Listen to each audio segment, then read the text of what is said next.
Vale, vamos a meterlos de lleno en esto. Hoy vamos a desmitificar uno de los mayores retos legales y sociales de la historia reciente de Colombia. Estamos hablando de la tremenda complejidad que rodea la restitución de tierras bajo el marco de la Ley 1448 de 2011, que seguro que os suena como la Ley de Víctimas. A primera vista, todo este tema de obstáculos administrativos y burocracia puede parecer un laberinto impenetrable, ¿verdad? Pero la buena noticia es que, usando herramientas de análisis claras, podemos hacer que este rompecabezas encaje. Así que con un enfoque totalmente objetivo vamos a desglosar qué está pasando exactamente en el departamento de Cundinamarca, por qué está ocurriendo y, lo más importante, cómo se puede solucionar.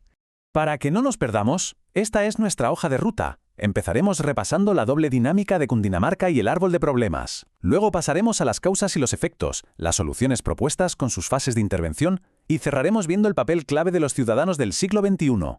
Sección 1. La doble dinámica de Cundinamarca. Fijaos bien en esto, porque para entender verdaderamente cualquier desafío sociopolítico primero hay que pisar el terreno. El contexto territorial de Cundinamarca nos revela un desafío dual inmenso. No es un escenario simple de una sola cara, para nada. Por un lado tenemos un lugar que históricamente ha sufrido un despojo sistemático de tierras productivas, pero es que al mismo tiempo se ha convertido en el principal receptor del desplazamiento forzado. Es decir, es literalmente el origen del problema para muchísima gente y a la vez el destino final de supervivencia para otros tantos. Es una dinámica complejísima. Y el contraste es impactante. Por un lado tenemos las zonas de despojo, que son estas fronteras agrícolas y áreas históricas de tensión con presencia de estructuras criminales. Estamos hablando de regiones como Sumapaz o la provincia del Tequendama. Y por otro lado, en un contraste brutal, encontramos las zonas receptoras. Estos son los cinturones de miseria periurbanos que nacen directamente de ese desplazamiento, y Soacha es sin duda el ejemplo más claro de esto.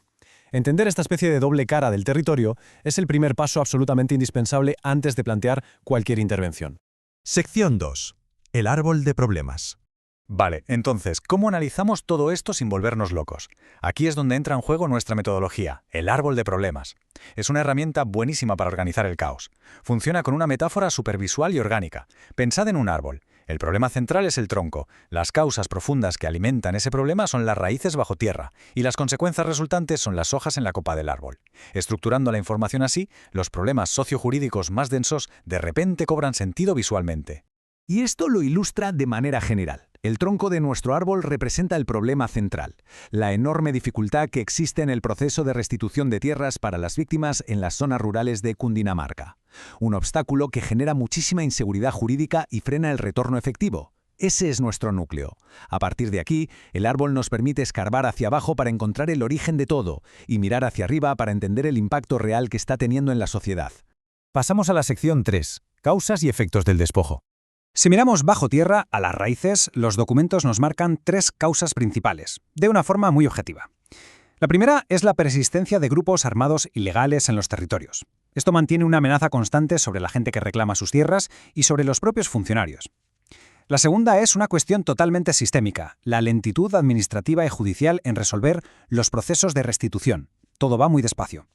Y la tercera es una debilidad estructural a la hora de formalizar las tierras. Estas tres raíces son el alimento que mantiene vivo y bien anclado este gran problema central.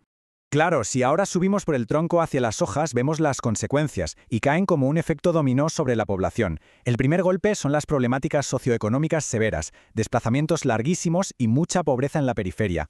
Y esto nos lleva al segundo efecto. Al no haber certeza sobre quién es realmente el dueño de una tierra, montar proyectos productivos o agrícolas se vuelve inviable. La inversión se frena en seco y aparecen crisis de abastecimiento local. Finalmente, llegamos al impacto más profundo a largo plazo, la pérdida total de confianza ciudadana en las instituciones del Estado y en la mismísima ley de víctimas. Sección 4. Análisis de soluciones propuestas. Ahora, lo interesante de este análisis es cuando empezamos a plantear soluciones factibles. Tenemos tres grandes propuestas sobre la mesa, cada una con sus pros y sus contras. Primero, los esquemas de seguridad rural. Son absolutamente vitales porque literalmente protegen vidas en el terreno. El problema es que tienen un coste financiero brutal. Luego está el catastro multipropósito digital. Esto nos daría esa seguridad jurídica definitiva que tanta falta hace, pero claro, requiere una inversión en tecnología gigantesca. Y por último, los juzgados móviles itinerantes. La idea es llevar a los jueces a la zona afectada para agilizar las sentencias. Suena genial, pero organizar esa logística en áreas remotas es un rompecabezas tremendo. Al final, todo es un delicado acto de equilibrio entre la técnica, el dinero y la logística. Sección 5. Fases de intervención jurídica. Vale, pero ¿cómo pasamos de la teoría a la acción? Fijaos en este puente de transición. Vemos clarísimo el paso de la fase 1, que es pura identificación y preparación, a la fase 2, que ya es la intervención jurídico-administrativa en sí. Lo que nos dice este flujo es clave. La acción legal ante un juez no surge de la nada. Necesitas obligatoriamente un censo previo muy riguroso y una base de datos impecable para poder arrancar. Es el cimiento de todo. Desglosando un poco los tiempos, la propuesta marca un ritmo de trabajo bastante intenso. Primero, un mes entero dedicado solo al alistamiento. Es decir, meter equipos sobre el terreno para hacer el censo, recolectar pruebas de propiedad y aplicar un enfoque territorial. El objetivo, conseguir una base de datos limpia y real de los beneficiarios. Y una vez tienes eso, ¡pum!, pasas a los 3 meses de intervención jurídica. Ahí es donde entran los representantes legales a luchar el caso ante los jueces especializados. Y el cierre dorado de este maratón es conseguir la sentencia y entregar esas ansiadas escrituras públicas ya registradas. Pasamos de identificar un derecho a hacerlo completamente legal. Y llegamos a la sección 6, Ciudadanos del siglo XXI.